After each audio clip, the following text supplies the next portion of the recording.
Hello everyone, welcome and welcome back to my YouTube channel. तो आज हम देवभूमि उत्तराखंड के जोशीमठ में बसे नरसिंह मंदिर के बारे में जानेंगे।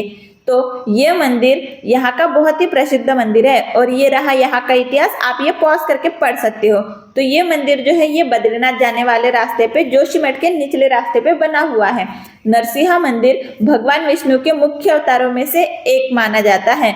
तो आप जब भी यहाँ से आगे जाओ या आप बद्रीनाथ भी जाओ तो आप इस मंदिर में जरूर आके दर्शन करें। यहाँ पे आपको एक अलग ही एनर्जी मिलेगी भगवान विष्णु की। ये मंदिर भगवान विष्णु के चौथे अवतार नरसिंह अवतार को समर्पित है।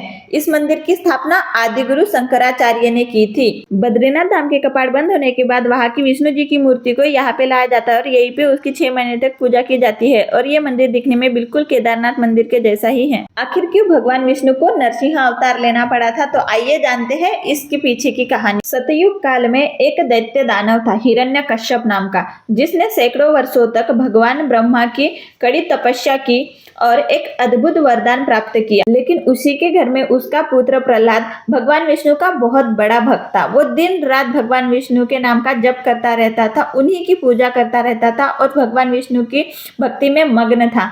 तो ये देख के हिरण्यकश्यप काफी क्रोधित हो गया। उसे लगता था इस पूरी ब्रह्मांड में मैं सबसे शक्तिशाली हूँ, मुझे वरदान है कि मैं कभी नहीं मर सकता और ये मेरा पुत्र होके भगवान विष्णु का भक्त है। हिरण्यकश्यप इस बात से काफी क्रोधित हो गया और वो प्रहलाद के सामने जाके बोला कि आखिर कहाँ है तुम्हारा विष्णु भगवान? अगर इतना ही शक्तिशाली है तो उसे मेरे सामने बुलाओ और बोलो कि मुझसे सामना करे। आखिर मैं भी तो देखूं कि तुम्हारा विष्णु भगवान कितना शक्तिशाली है। और ऐसे करके वो जोर जोर से ललकारने लगा। तो उतने में ही महल का एक खंभा टूटा और वहां से नरसिंह देवता प्रकट हुए, जो कि विष्णु भगवान का चौथा रूप था। भगवान विष्णु ने हिरण्यकश्यप को संध्या के समय घर की दहलीज पर अपनी गोदी में जकड़ के अपने नाखूनों से नरसिंह अवतार में हिरण्यकश्यप का वध किया। क्योंकि हिरण्यकश्यप को ब्रह्मा जी से वरदान मिला था कि ना ही उसे कोई दिन में मार सकता है और ना रात में मार सकता है। इसीलिए भगवान विष्णु ने संध्या का समय चुना और घर की दहलीज पे, इसीलिए क्योंकि न उसे घर के अंदर मारा जा सकता था, न घर के बाहर मारा जा सकता था। गोदी में जकड़ के इसीलिए क्योंकि न उसे जमीन पे मारा जा सकता था, न आसमान पे मारा जा सकता था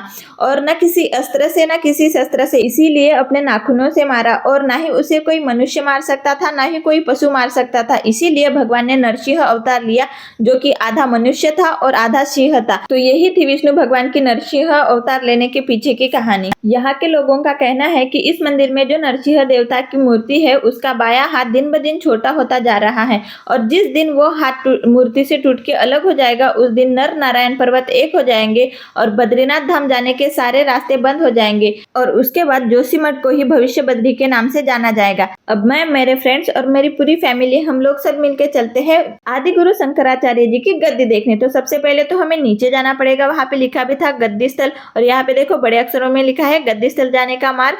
तो यहाँ पे देखो छोटी छोटी सीढ़ियां बनी हुई थी। ये रहा गद्दी स्थल का एरिया। यहाँ पे देखो दान पेटी रखी हुई है और ये है शंकराचार्य जी की मूर्ति जो कि यहाँ पे बनाई हुई है। ये थी यहाँ की सबसे मजेदार सीढ़ियाँ। ये देखो इतनी छोटी छोटी बनी हुई थी कि एक सीढ़ी पे एक साथ पूरा पैर भी नहीं आ सकता था। और फिर हम आ गए बाहर। तो यहाँ पे देखो ये भैया जो है पहाड़ी बादाम फोड़ के दिखा रहे थे और बोला कि एक बार खा के तो देखो, इतने मीठे कि आपको बहुत पसंद आएंगे। प्रद्युमन भैया तो यहाँ पे झूले के साथ मस्त खेलने लग गए थे क्योंकि उन्हें वो बहुत पसंद आया था। वो हाथ से बनाया हुआ था वो गणपति और वो झूला जो है वो इस छोटी सी बच्ची ने अपने हाथ से बनाया हुआ था और ये काफी सुंदर थे। उसके बाद ये जो लड़की है ना, ये तो मेरी बहुत अच्छी दोस्त बन गई थी, मेरे से मस्त बातें करने लग गई थी। फिर हम आ गए बाहर। सो आई होप आपको मेरा आज का ब्लॉग पसंद आया हो तो लाइक शेयर सब्सक्राइब जरूर करें और मिलते हैं नेक्स्ट ब्लॉग में। Bye bye.